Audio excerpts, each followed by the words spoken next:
விசைத்தறி உரிமையாளர்கள் வேலை நிறுத்த போராட்டத்தை முடிவுக்கு கொண்டுவர கோரி திருப்பூர் மாவட்ட ஆட்சியர் அலுவலகத்தில் மறுசுழற்சி ஜவுளி கூட்டமைப்பினர் மனு அளித்துள்ளனர்.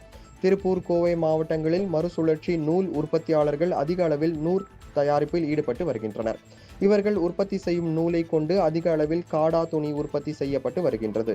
இந்நிலையில் கடந்த 9 நாட்களாக கோவை, திருப்பூர் மாவட்டங்களில் கூலிக்கு நெசவு செய்யும் விசைத்தறி உரிமையாளர்கள் வேலை நிறுத்த போராட்டத்தில் ஈடுபட்டு வருகின்றனர்.